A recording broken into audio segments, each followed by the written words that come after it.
Buen día a todos. Vamos a iniciar. Bien, empezamos hablando acerca de lo que eran los sistemas computacionales. Hablamos de, eh, bueno, de los componentes, ¿no? Las partes que interactúan entre ellos, como es la memoria, procesadores, discos, periféricos. Y hablamos de un escenario en el cual no teníamos sistema operativo, ¿no? Que básicamente es cargarle a cada aplicación la responsabilidad de interactuar con el hardware, de tener sus propias rutinas, sus propios procedimientos, funciones que puedan manejar el hardware, ¿no? Y pues después vimos también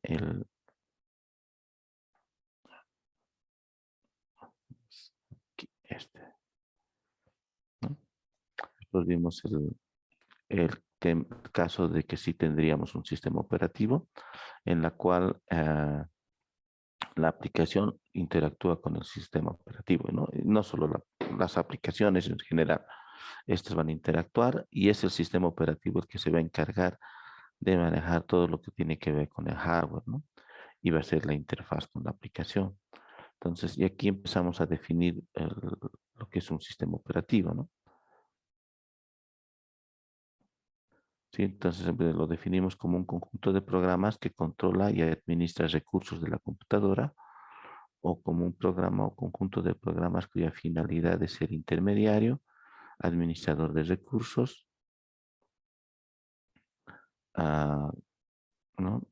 Como tiene también la finalidad de proporcionar servicios eficientemente y hacer accesible al hardware, ¿no? ¿Sí? Eso es lo que vimos, ¿no? Vamos a continuar. Voy a,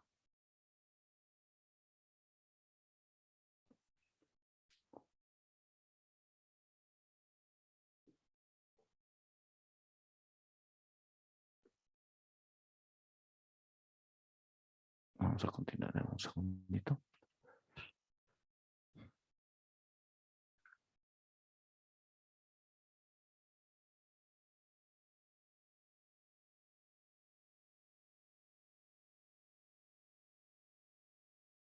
Ya,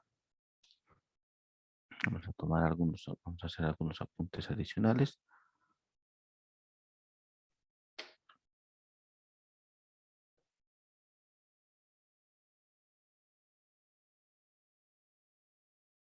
Ya, vamos a mover.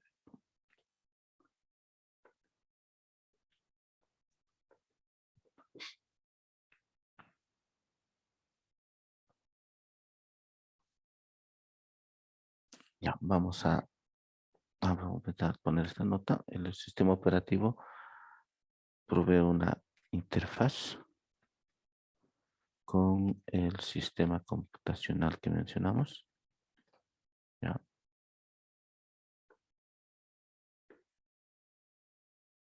ya. Y esta interfaz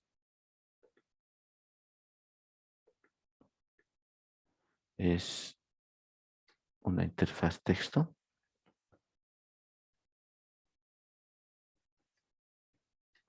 lo que conocemos como el shell. Y otra sería la interfaz gráfica. Se conoce también como GUI, ¿no?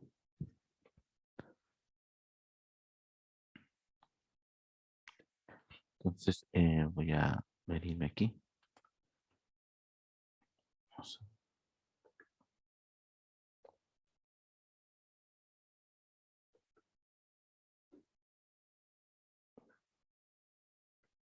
voy a usar esta máquina.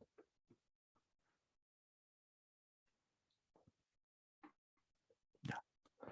Voy a borrar ya lo que hemos anotado. Esto va, ya. Entonces, eh, entonces decimos que me va a proveer una interfaz con ese sistema computacional, es decir, con todo ese conjunto de partes, ¿ya? Y uno de ellos es justamente lo que conocemos como el shell, ¿no? Que es este de aquí, ¿ya? Eh, O también, bueno, hasta hace unos años la vista era esta, ¿no? Voy a venir aquí, esta, ¿no? Sí. Vamos a ingresar. Sí, entonces es popular, especialmente en sistemas operativos tipo Unix, poder tener la interfaz shell para poder interactuar con el sistema operativo, no tener el shell, ¿no? No. Ahora, en cuanto al shell, hay varios shells, ¿no? Aprovechando que estamos aquí, ¿no? Uno de ellos es el bash, que es el que viene en casi todas las distribuciones. Otro es el antiguo, el SH, el Bourne shell. Otro es el C shell. Otro es el ah, T-shell.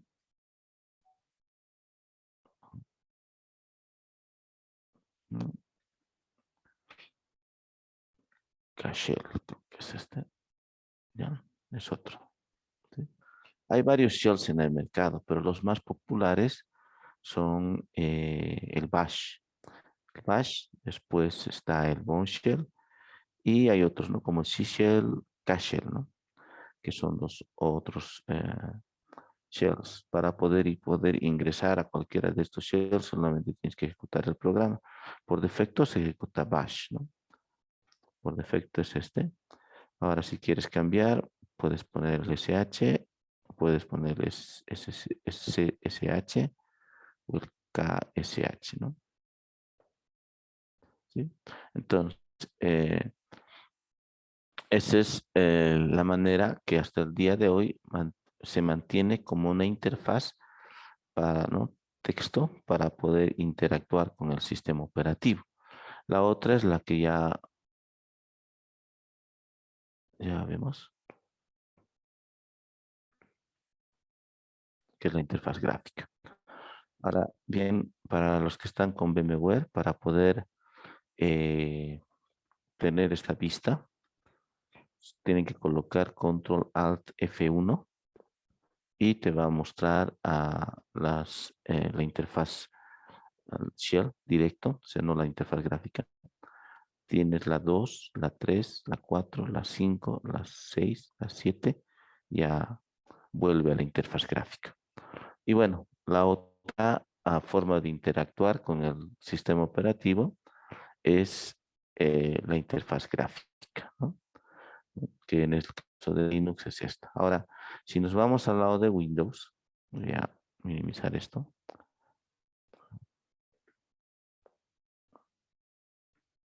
¿Ya? Entonces, en el caso de Windows, ya la interacción no es con interfaz de texto. Bueno, tiene también, ¿no? Que su interfaz de texto que sería el CMD, que es este de aquí, pero que por lo general ya muy poco se utiliza, ¿no?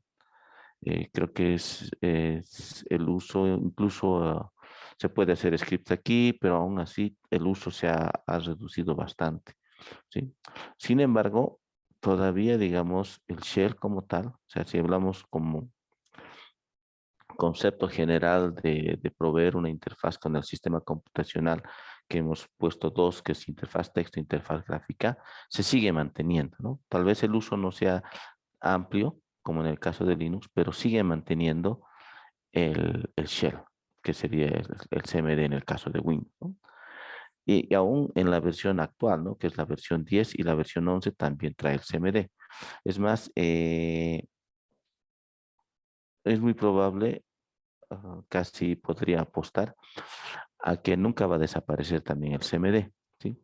Son porque al final, para arrancar Windows, necesita del CMD, ¿sí? No, es como que es como podríamos decir, es como la mecha, la primera mecha que se enciende y después el entorno gráfico toma todo el control, ¿no? Pero sigue siendo todavía parte integral de un sistema Windows, la interfaz texto, ¿no? De hecho, bueno, eso se ve en el siguiente semestre. De hecho, desde el 2000, desde su versión 2007, desde el Windows 7, ha incorporado este nuevo shell, ¿ya? Que todos lo tienen ya en su equipo, que es PowerShell, ¿sí? Entonces, el concepto de tener una interfaz texto como una interfaz todavía sigue vigente.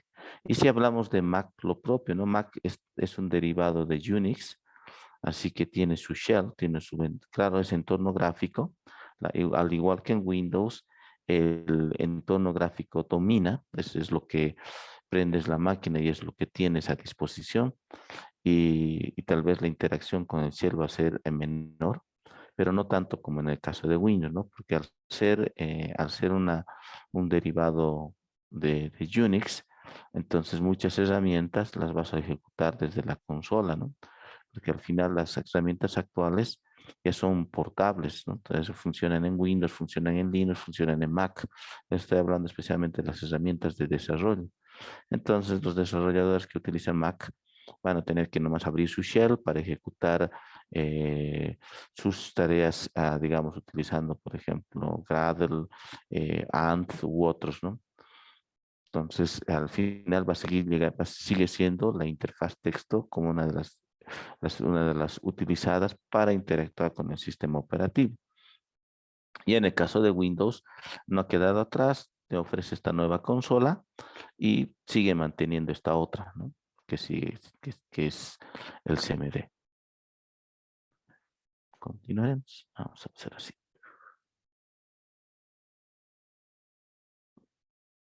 Ya. Bueno, estamos aquí. Bien. Y bueno, en este mundo de interfaz gráfica en Linux, aprovechando también que estamos aquí, ah, como cultura general, hay dos interfaces gráficas que dominan el mercado. Una de ellas es KDE, ¿sí? La voy a escribir aquí, ¿no? Entonces, cuando instalen, les va a salir, ¿no? KDE, y la otra es Genome. Son las dos más importantes. Hay otras más, ¿no? No es la única, no son las únicas. Hay muchas interfaces gráficas que trae en el lado de Linux, ¿ya? Pero las más populares son Genome y KDE, ¿no? ¿Qué características tienen principales? En el caso de Genome, es completamente software libre. Es decir, trae no solamente es la interfaz gráfica, sino también trae algo que se voy a abrir aquí, me voy a escribir aquí. Mm, Vamos a ver.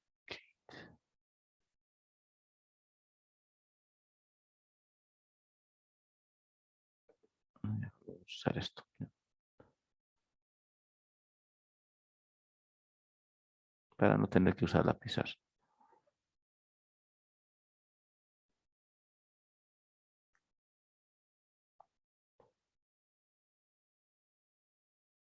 Que está un poquito lento.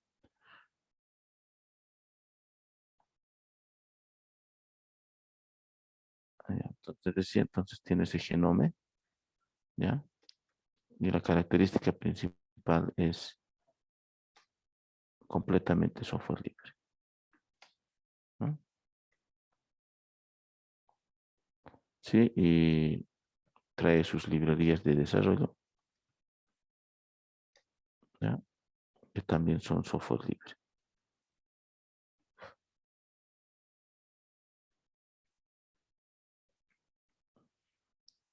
¿ya? Eh, sí, no estoy mal, son GTK. A ver, eso los voy a confirmar, ¿ya? Que GTK es la librería. O sea, me refiero a que tú puedes construir tu sistema de ventanas y te trae todo esto, ¿no? El genoma. ¿Cierto? Todo esto está escrito con C y podrías tú también crear tus aplicaciones ya gráficas.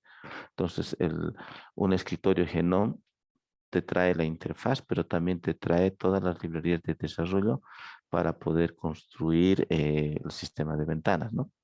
¿ya? Y es totalmente libre. Ahora, en el caso de KDE, ¿ya? Sí es libre, ah, pero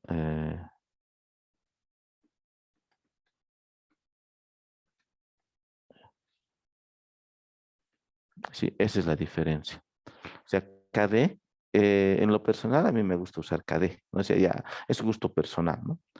KDE es lo que tiene, lo que trae, lo que está ahorita en la interfaz que estamos viendo en SUSE, tanto en DOS, es por defecto es su interfaz, ¿no?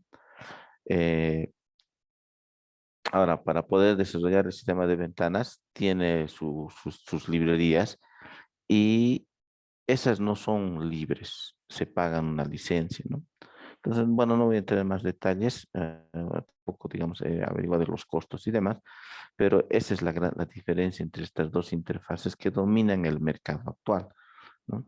En el caso específico de Linux, en cualquier distribución que tú te instales, te va a ofrecer las dos interfaces, Genome o KDE, ¿no? Aparte de otras, ¿no? Ahora, la diferencia que va a haber es que estas no solamente son ah, la interfaz como tal, ¿no? Sino que es toda una infraestructura de desarrollo que también te ofrece, ¿no? Y cada una de ellas, pero una de ellas es propietaria, ¿no? ¿Ya? De KDE no recuerdo ahorita el nombre, en un momento, bueno, cuando lo tenga, les menciono, y este también, GTK, es la librería de Genome, y de KDE, eh, no recuerdo ahorita el nombre, pero esa es la principal diferencia, ¿no? Porque después en funcionalidad es la misma, te ofrece su propia consola, en el caso de Windows, digo de KDE, es console, la aplicación terminal gráfica que pueden visualizar, ¿no? Esta. En el caso de Genome se llama, ah, aquí lo vamos a anotar, se llama Genome Terminal, ¿no? Entonces, al final llega a ser una de las aplicaciones más utilizadas cuando estás en un entorno gráfico, ¿no? Console. ¿Sí? Entonces, eh, en un mundo ya más orientado a tipo Unix, el uso de la consola es bastante extendido, más que incluso que el entorno gráfico, ¿ya?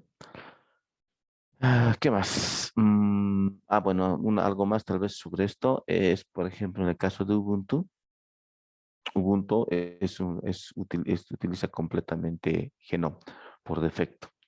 Eh, si quieres tener KDE, te ofrece, bueno, puedes instalarlo, pero también te ofrece a veces, bueno, llega, ahora un poco ha cambiado, pero te lo ofrece, en algunos casos te lo ofrece como un instalador aparte, ¿no? Me refiero a que un CD aparte, un DVD aparte para KDE, por defecto, pero un sistema Ubuntu, que es también bastante ampliamente utilizado, utiliza Genome, ¿no? ¿Ya? Eso también les comento porque algunos que estaban instalando les salía, ¿no? Las opciones KDE y Genome, ¿no? Entonces son las interfaces gráficas y bueno, la más popular y también la que es visualmente mucho eh, más bonitos, por una forma de expresarlo, es KDE, ¿no? Sí. Vamos a poner una breve pausa. De los que estaban tratando de instalar, les ha parecido, ¿no? Estas dos interfaces, ¿verdad? Sí, que esas y otras no. Ya, KDE y Genome. Ya, reanudaremos la grabación. Bien, continuaremos. ¿Qué más podríamos decir? A ver, vamos a venir aquí.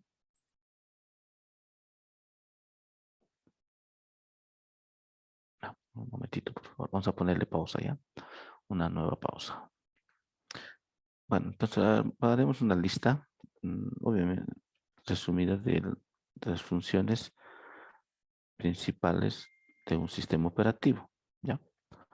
Entonces vamos a anotar aquí una que es bueno, tiene que proporcionarme una interfaz, ¿no? ¿Sí? Y eso ya vimos, ¿no? Que prácticamente todos los sistemas operativos me proporcionan una interfaz, ¿no? En el caso de los dispositivos móviles, tienes tu interfaz gráfica, ¿no? ¿Sí? Y por si acaso sí puedes tener una consolita porque al final está basado en Linux, en el caso de Android, ¿no? Pero digamos, en un celular como que no es tan, no es un uso que le darías, ¿no? Al final el celular utilizas más para llamadas y demás, y entonces necesitas sí o sí tener tu aplicación agenda, tu aplicación de llamadas y tus otras aplicaciones. Así que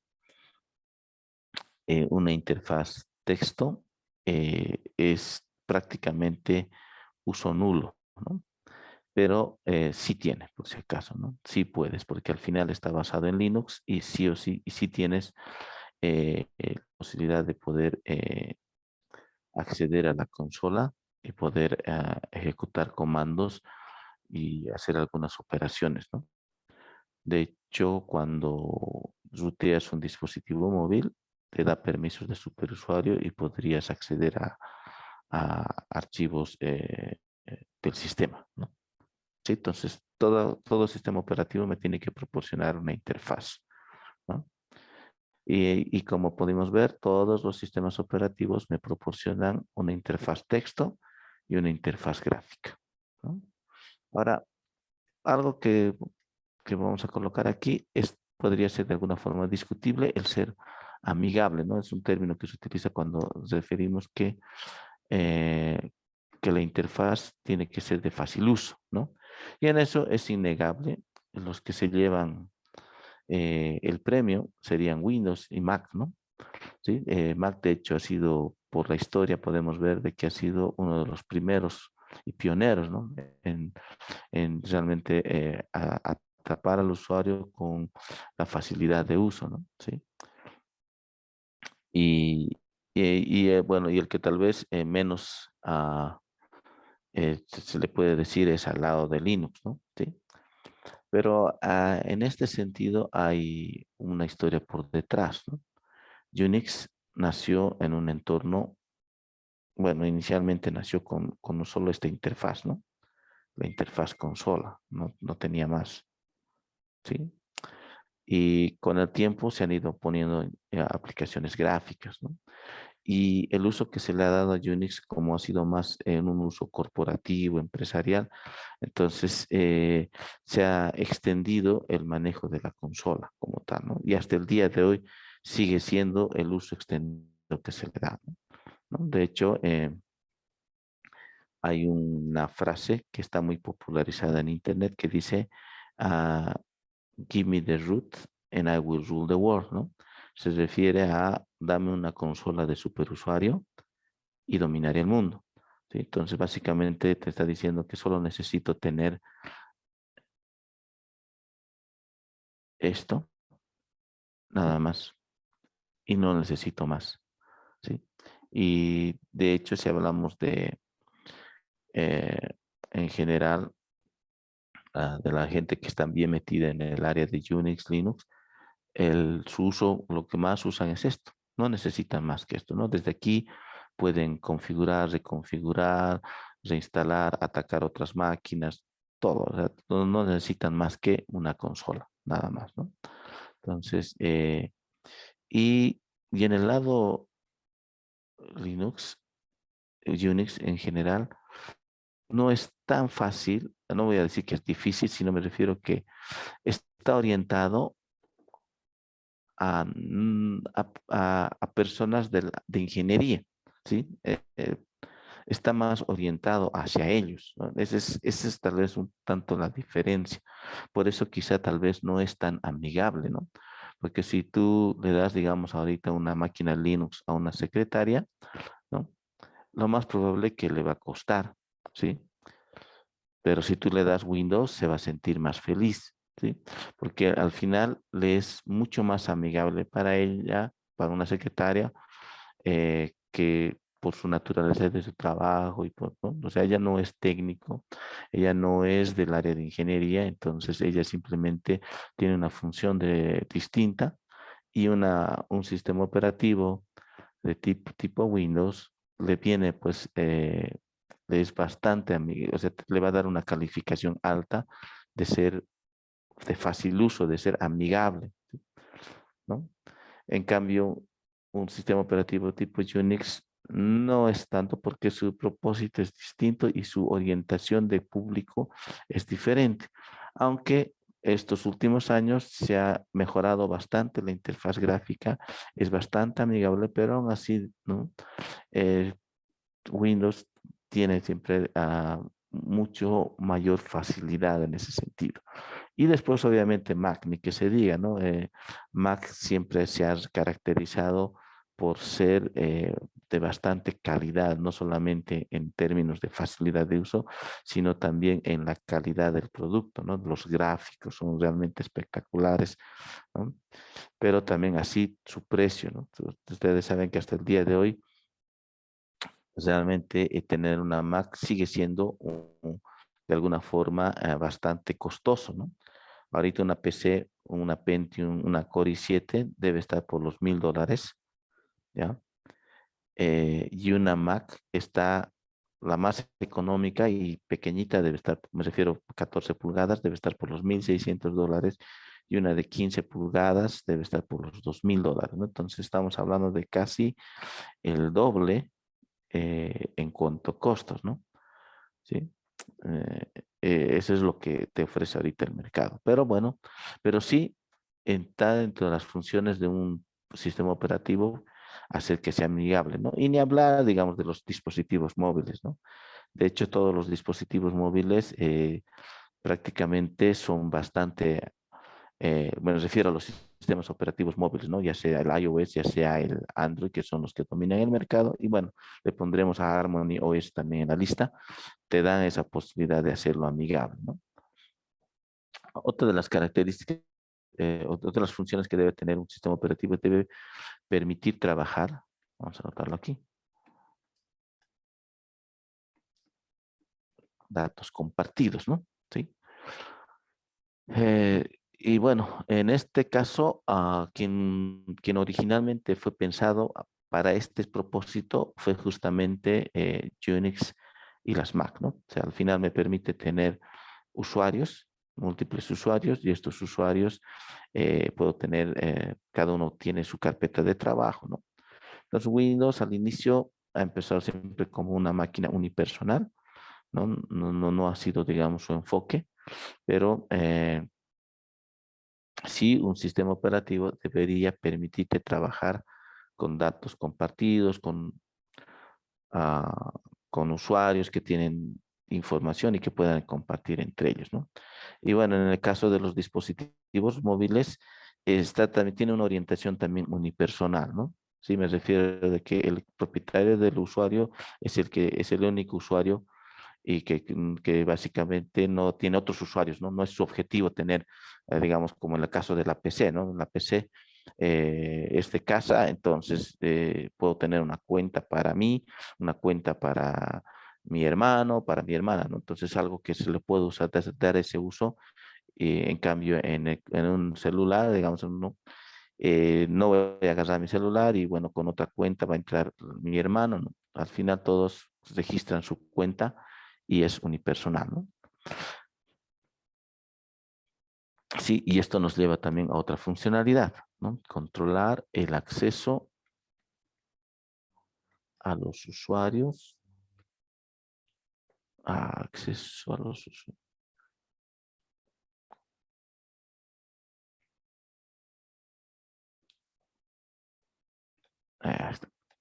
Ahí está mejor. A los recursos compartidos, ¿no? Entonces, al manejar múltiples usuarios, entonces tiene que controlar el acceso, ¿no? Y bueno, otra vez aquí, desde un principio, siempre Linux, Unix ha tenido esta funcionalidad, ¿no? Al poder manejar múltiples usuarios, cada uno tiene su carpeta de trabajo y se ejerce el control de tal forma de que ninguno invada la privacidad del otro, ¿no? En el caso de Windows, esto ha sido posible casi en las últimas versiones, ¿no? En versiones anteriores era simplemente pantalla, ¿no? Me refiero a que sí podías configurar usuarios en un Windows XP, por ejemplo, un Windows anterior, podías configurar usuarios, pero ese usuario podía abrir los archivos del otro usuario, ¿no? Bueno, no sé si alguno de ustedes llegó a utilizar una versión antigua de Windows, pero era así, ¿no? Entonces no había ningún control de acceso a los recursos compartidos, no había, o sea, tenía ciertas limitaciones, ¿no? Ah, pero actualmente ya, digamos, tiene esto de acceso a los recursos compartidos, tiene control, trabaja con datos compartidos, ¿no? Otra funcionalidad que podemos anotar es eh, permitir operaciones eficientes de entrada-salida, ¿no? Entonces, funciones que también actualmente tienen los sistemas operativos, ¿no? ¿Sí? Entonces, si hablamos de los sistemas operativos móviles, ni que se diga, ¿no? Ahora podemos evaluar la calidad, ¿no? De hecho, seamos realistas, a, a los dispositivos iPhone realmente su touchscreen es inigualable, ¿no? Entonces, no hay donde comparar, ¿no? Bueno, aunque alguien tal vez me pueda discutir, pero creo que todavía, todavía, digamos, tiene esa ventaja, ¿no? Pero nosotros no se quedan atrás. Al final, las operaciones de entrada, salida, de poder introducir datos, sacar datos, mostrar, leer, todo eso, todos los sistemas operativos actuales me dan esa posibilidad, ¿no? ¿Sí? Y más especialmente en los sistemas móviles, en los sistemas operativos móviles, ¿no?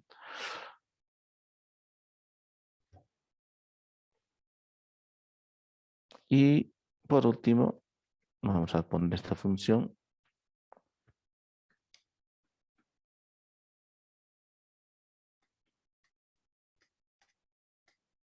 Ya. Esta es una funcionalidad que, bueno, que está bastante ampliamente utilizada en los dispositivos, en los sistemas operativos Android, ¿no? Tienes la opción de poder restablecer todo el sistema operativo en caso de errores, ¿ya? En las PCs no es una, o sea, como sistema operativo no hay esa funcionalidad, ¿no? No tienes eso, pero sí los fabricantes te dan la opción, ¿no? Bueno, en el caso mío de la PC que estoy utilizando, sí me da la opción, bueno, por lo menos ahora ya está totalmente reconfigurado, pero el original, ¿no? Tenía su partición con la imagen del sistema operativo, bueno, la imagen del disco, entonces me da la opción de poder restablecer el sistema, ¿no? Sí. Entonces, pero eso ya es casi como hecho de forma externa, ¿no? De forma nativa, creo que es Android el que te da la opción de poder hacer la operación de restablecer el sistema operativo en caso de errores. De iPhone no estoy muy seguro, no he explorado si tiene la opción de restablecer. Sí.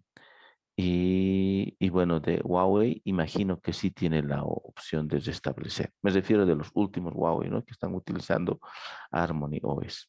¿Alguien tal vez tiene algún dato?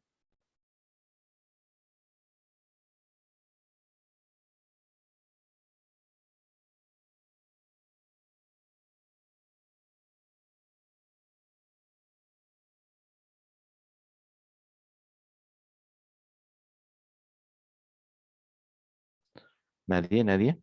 Nadie sabe si los últimos Huawei te permiten restablecer el sistema operativo.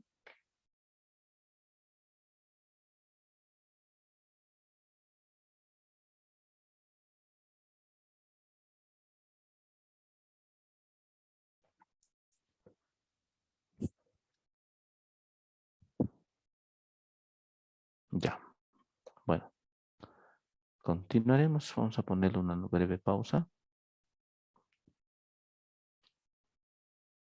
Algunas otras funcionalidades, ¿no? Como permitir la actualización de software del sistema operativo, ¿no?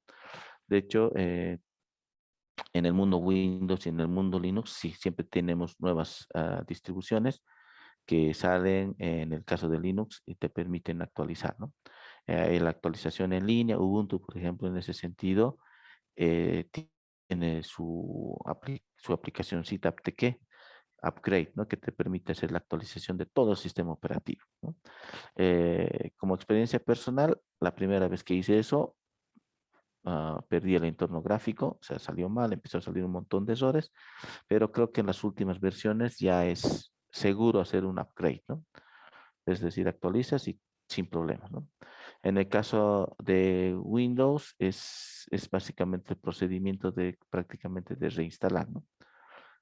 Lo que sí tiene son actualizaciones, pero actualizaciones como en la aplicación de parches, ¿no? Y bueno, tienes actualizaciones, versiones, pero versiones pequeñas. Me refiero, por ejemplo, la versión 10, Windows 10, 20H, 21H, a eso me refiero, ¿no? ¿Sí? Entonces, todos los sistemas operativos actualmente te ofrecen el tema de actualizar versiones, ¿no? ¿Sí? Entonces, es una funcionalidad que ya también ahora es parte de las funciones que tiene el sistema operativo. En el caso de los dispositivos móviles, creo que ahí hay ciertas restricciones, ¿no? ¿Sí?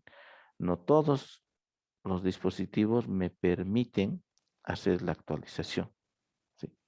No todos me permiten y creo que es poco, digamos, es muy poco probable que, bueno, no sé si alguien también tiene experiencia, como en el caso de Windows, que puedas aplicarle un parche, digamos, en Android, ¿no? En Android, por lo menos. En iPhone sí todo el tiempo te sale, hay una nueva actualización y como les dije, el procedimiento se baja la actualización al equipo, te exige que esté conectado a la fuente de poder y se hace la actualización. En Android no he visto mucho eso, ¿no? Yo tengo bueno, no es un Android de un marca conocida, es una tablet, entonces no tengo eso de que hay un nuevo software o hay este parche, ¿no? Entonces, creo que en Android no es tan común poder hacer actualización de software del sistema operativo, ¿no? En el caso de acceso protegido, ya les comenté, ¿no? De que sí debería tener esto de la protección de datos de información. Y bueno, de hecho, casi todos actualmente los sistemas operativos ya tienen esto, ¿no? De caso de Windows igual, ¿no? Desde que se ha empezado a utilizar NTFS en Windows, sí me da la posibilidad de tener acceso protegido, ¿no? Entonces, cada cuenta es independiente, ahora sí ya no es pantalla, puedo crear mis cuentas en la PC y cada uno tiene su entorno, su carpeta de trabajo y está protegido, ¿no? Entonces, otro usuario no va a poder acceder, ¿sí?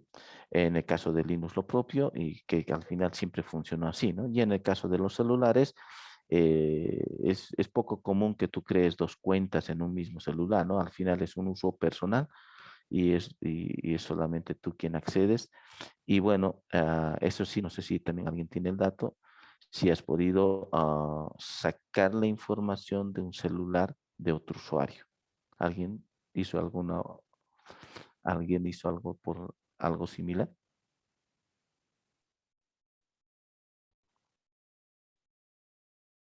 Ya.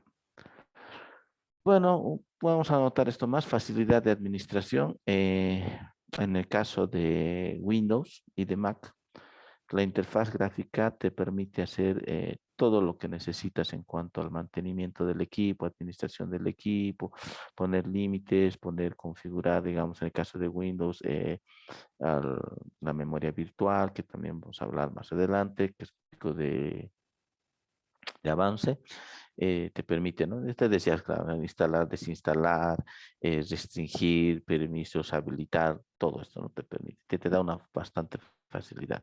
Y en el caso de Linux, de hecho, ¿no? Puedes hacer todo, solo que hay una pequeña diferencia, es que en Linux está orientado a la interfaz texto, ¿no? Tiene los dos, interfaz texto y la interfaz gráfica, ¿sí?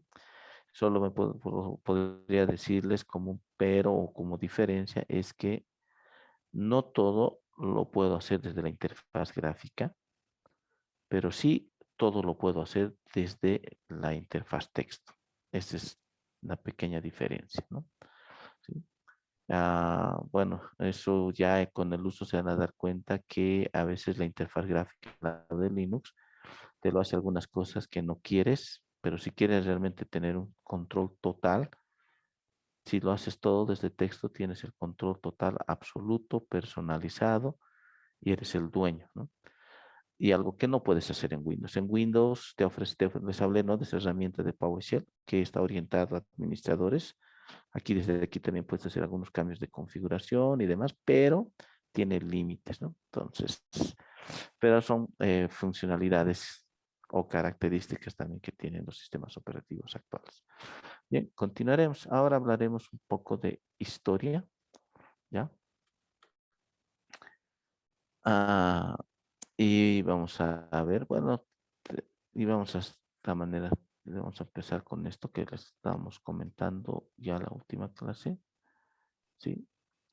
Y es la primera generación, ¿no? Que obviamente ya pasó,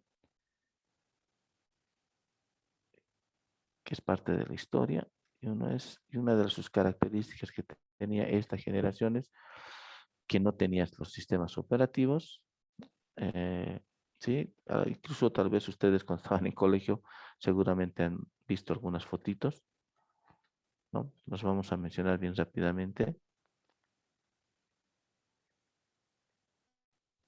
No sé, sí, estos eran como foquitos, ¿no?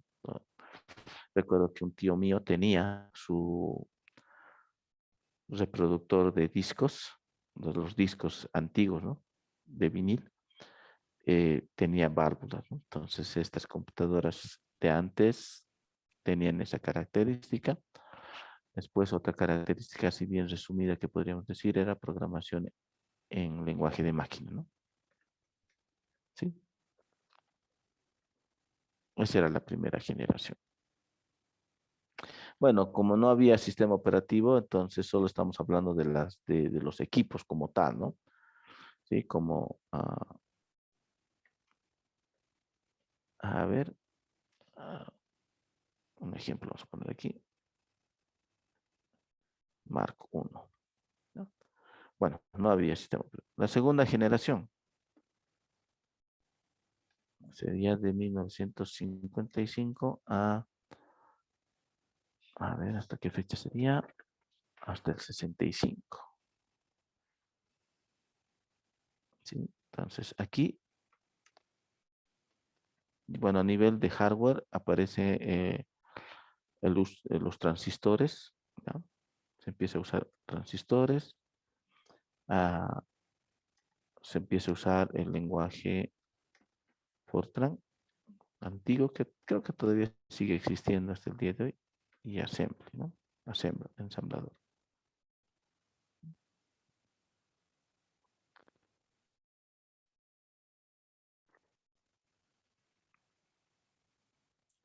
En cuanto al sistema operativo, es, creo que, bueno, hasta esta generación todavía creo que podríamos mantenerlo como que no había un sistema operativo como tal, ¿no? Lo único que cambió fue, lo más relevante fue esto, ¿no? El uso de válvulas, ¿no? Cambiar esto por transistores y ya el uso de lenguajes que no eran lenguajes de máquina, ¿no? Aquí estamos hablando en esta primera generación, las famosas tarjetas, ¿no? Que estaban impresas, entonces era otro mundo, ¿no? Y bueno, si nos vamos a la tercera generación, aquí estamos hablando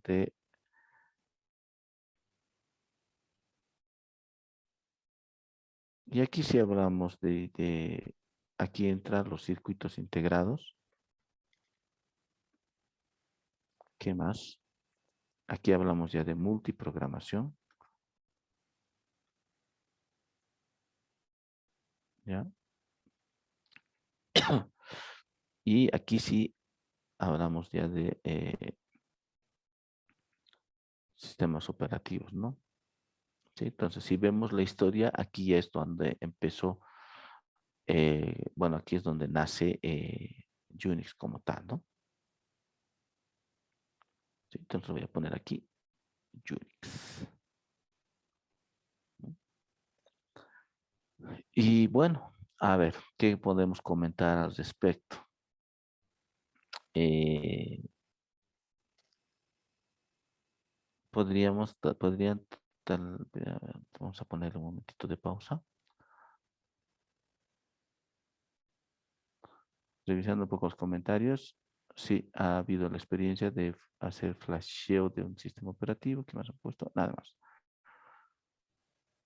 Ah, ya, entonces les decía, bueno, les sugiero que puedan ver, así en su rato libre, algunos documentales, especialmente de Unix. Es interesante la historia. Bueno, te da la posibilidad ahora de poner subtítulos, ¿no? En el caso de YouTube, eso te va a ayudar, ¿no? Porque este documental, hay uno más completo, es el documental completo, ¿no? Entonces, si encuentro, les aviso. ah, Te habla es más amplio, ¿no? Pero este es un extracto nomás de ese documental.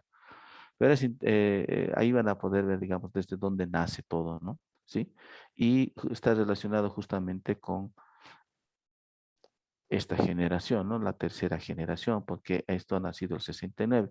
Si bien es cierto, antes había algo, o sea, porque o sea, primero originalmente el lenguaje B, después se reescribió a como y se llamó lenguaje C, y con lenguaje C se reescribió y se creó Unix, ¿no? Entonces podríamos decir eh, que el sistema operativo como tal, como concepto y demás, aparece en la tercera generación, en el 65 al 80, ¿no? Más antes, yo podría decir que, o sea, es que hubo una ausencia de sistema operativo. Entonces, para la historia empieza aquí, del 69. Ahora, en esto, lo voy a anotar aquí, ¿no? Aquí vamos a anotar ese hoyo. Vamos a anotar aquí ese hoyo.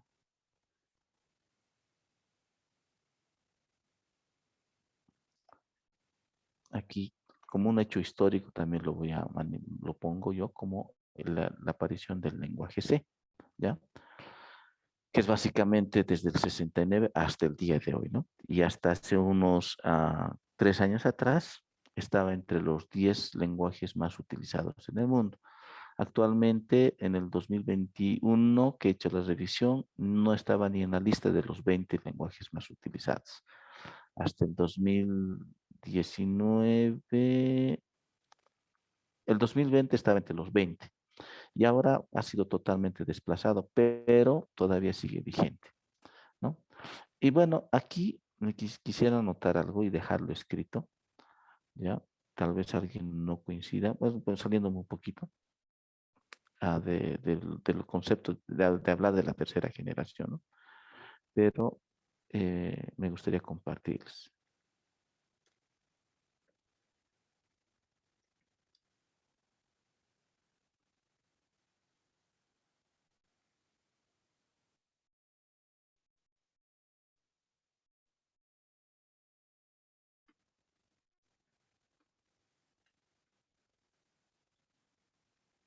¿Ya? Posiblemente alguien pueda refutarme, pueda decir que estoy, tal como me han dicho alguna vez, estás, usan términos, ¿no? Populares, que es, ¿cómo me han dicho?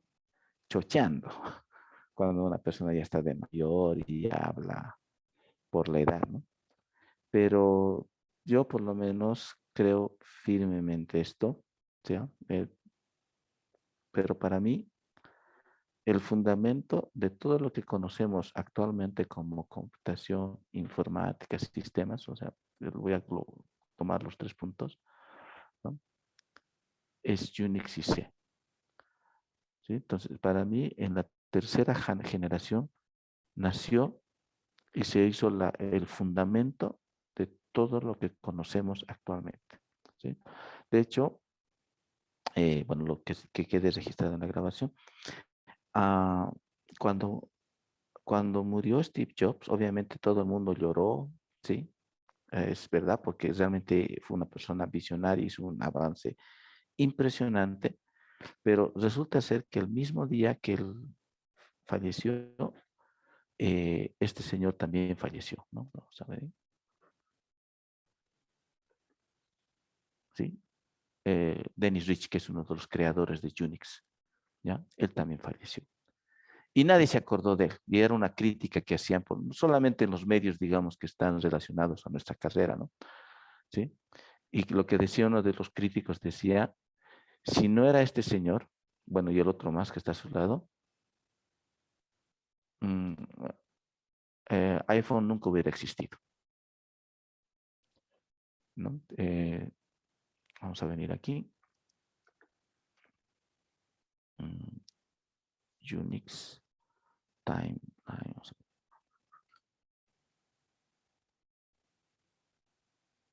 Ya también pueden revisarlo esto. ¿Ya? Hay así como gráficos como este, donde te muestra toda la evolución de Unix. ¿Ya?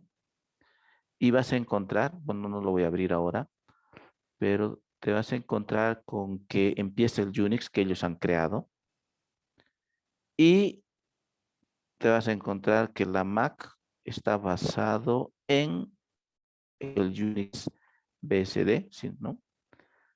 Y después te vas a dar cuenta de que el iOS está basado en el sistema operativo MacOS, ¿sí? Por eso es que el crítico decía, si no hubiera sido este señor, Dennis Ritchie, bueno, ahorita no me acuerdo el nombre del otro, y sería bueno que lo vean de verdad. Esto es cierto, obviamente eso no es, digamos, pregunta de examen, ¿no? Ni es pregunta de trabajo. Es simplemente es historia de lo digamos, que hace parte de nosotros que hemos decidido estudiar una carrera, ¿no? Esta carrera que es sistemas informáticos. Yo soy de informática, ¿no? Yo decidí estudiar informática.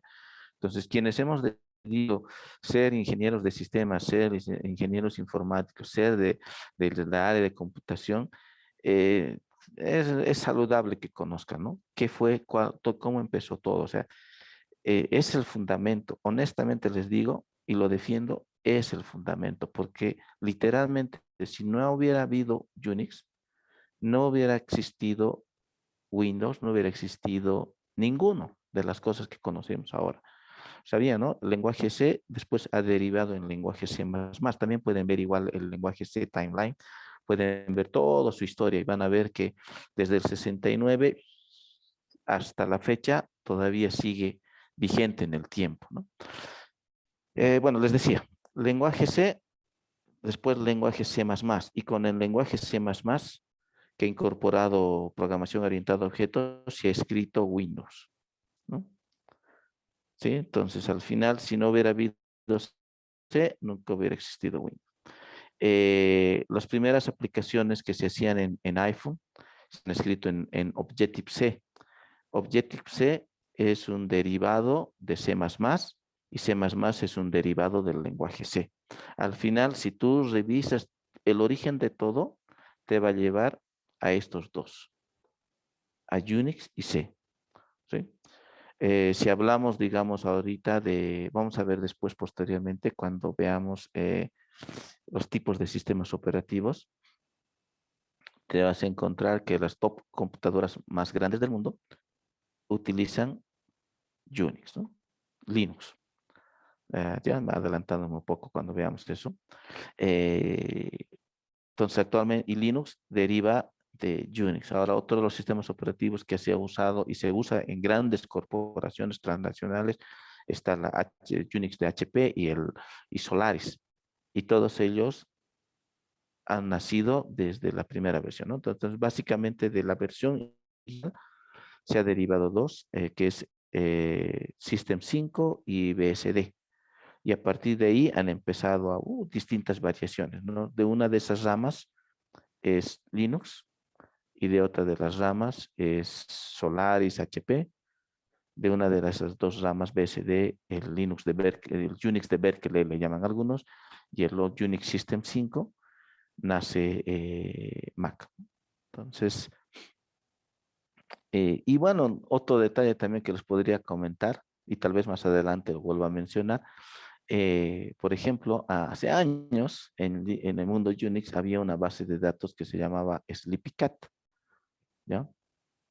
Eh, sí, vamos a ver, vamos a poder hacer una búsqueda rápida. SleepyCat. Sigue existiendo, pero no se haya utilizado. SleepyCat.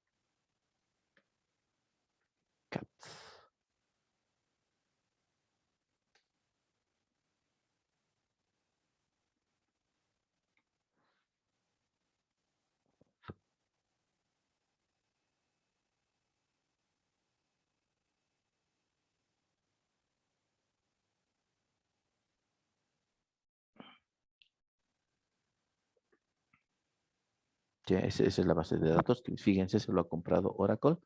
Eso sí es algo nuevo. Era...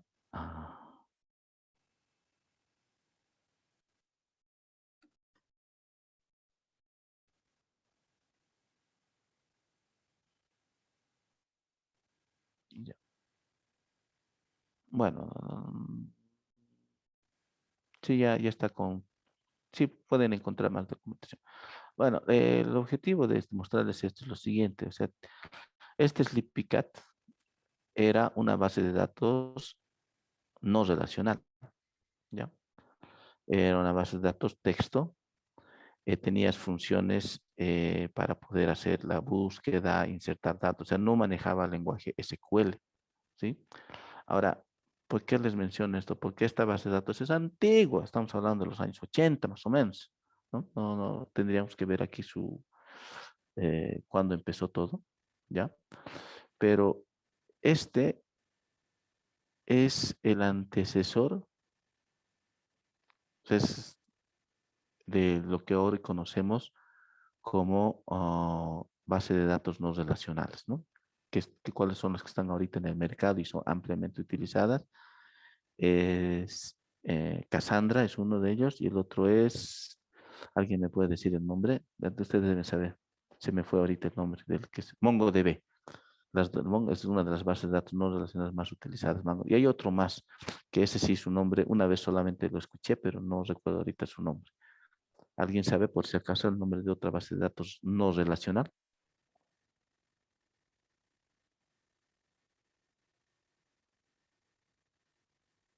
Bueno, ya, ahora, ¿por qué lo menciono? Porque al final ese SleepyCat nació en el mundo Unix, ¿ya? En resumen, las personas que ya manejaban Unix ya han experimentado hace años bases de datos no relacionales. Las primeras aplicaciones web dinámicas se escribían en CGI, se escribían en C. Y estamos hablando de los años atrás también, años 80 por ahí. Sí, entonces todo ha nacido prácticamente aquí. Y por eso es saliéndome un poco de sistemas operativos, pero bueno, ni tan saliéndome, ¿no? Porque al final es en esta tercera generación donde aparece en escena los dos, el sistema operativo y el lenguaje, que al final terminan siendo el fundamento, la base de todo lo que conocemos actualmente, ¿sí? ¿No? Entonces les decía que originalmente, inicialmente, se escribían las aplicaciones web usando C. Con C se escribió PHP y PHP hoy por hoy es el lenguaje de web más utilizado en el mundo, ¿no? Entonces, al final, si tú vas al origen, te vas a encontrar que todo empieza aquí, ¿no? Y por eso también de alguna forma muy aparte de cumplir con el contenido de la materia que sí o sí ya les había explicado que es un estándar a nivel global, ¿no? Me interesa mucho motivarles a que puedan conocer el lenguaje C. Por eso es que todas las prácticas que vamos a hacer este semestre y el siguiente, si se toman conmigo, está enfocado en C y enfocado en la variante de Unix que todos podemos tener a disposición, que es Linux, ¿no? Entonces hasta yo lo considero como parte de nuestra historia como profesionales del área de ciencias de la computación, ¿no? ¿Alguna, algún comentario, alguna pregunta, duda?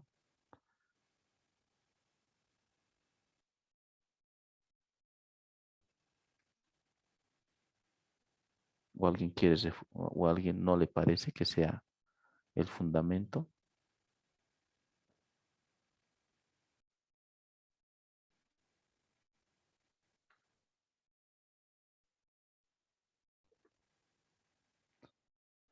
Bueno, continuando, nos quedan un par de minutos. Vamos a continuar la siguiente clase.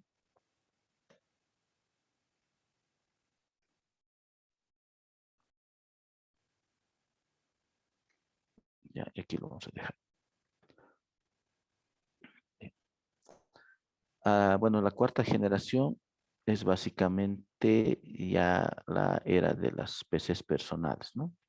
Y bueno, hay otras características más que hacen a la cuarta generación, que lo vamos a ver la siguiente clase y vamos a después extender hasta nuestros tiempos, ¿no?